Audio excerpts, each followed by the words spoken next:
Third time trying to record this. Please pray for me if you're watching this at work. Okay, so I have a little tarot reading for you. I'm going to try to keep it short because I keep getting cut off. Today's reading is themed around the 12th house, Taurus, and Mercury, which also happens to be my natal placement. I have a 12th house Taurus Mercury retrograde. Whew.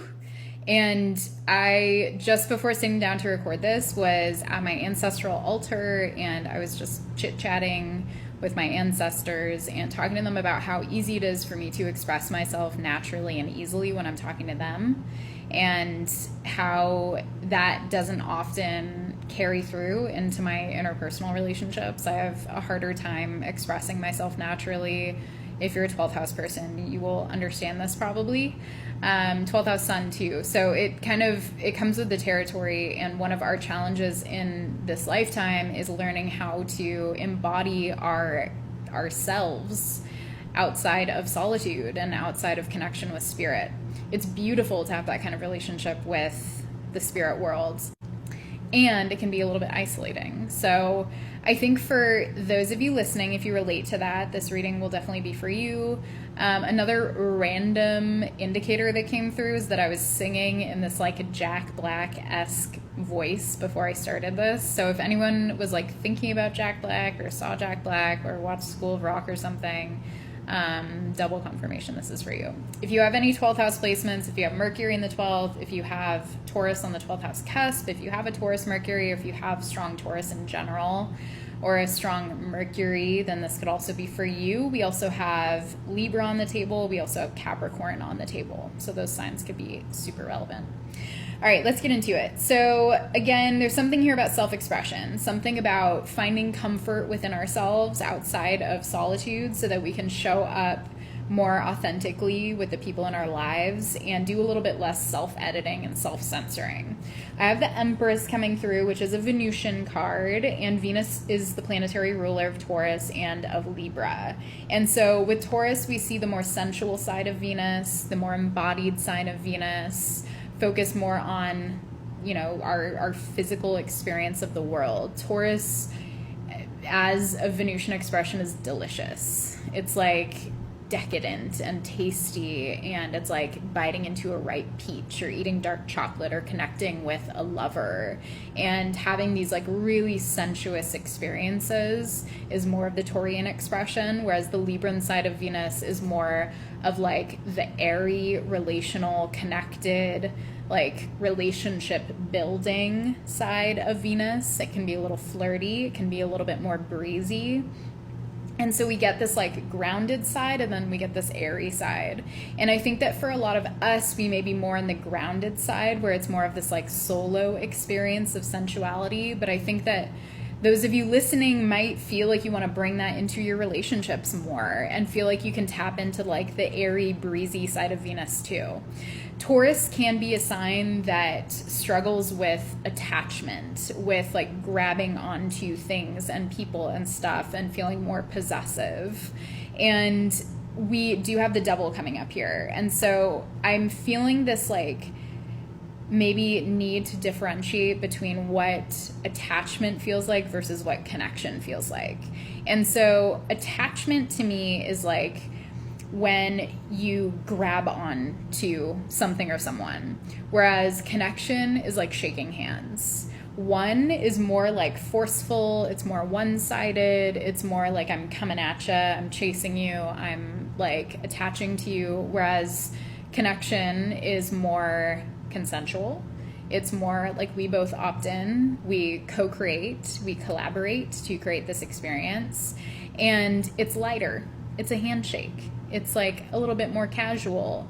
There's a sense of more relaxation with it than there is with like the grasping attachment.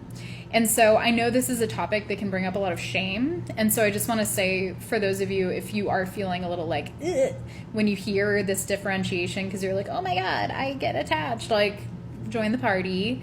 So do most of us. And it's totally human and it's totally okay. And you always have the power to course correct and to make shifts and to like develop a sturdier sense of self and to kind of spread your love around amidst your community, so that you aren't necessarily so attached to like one particular person or one particular outcome or whatever it is. So I do feel some insecurity coming up here because we have the Five of Pentacles, and this can sometimes often indicate material insecurity.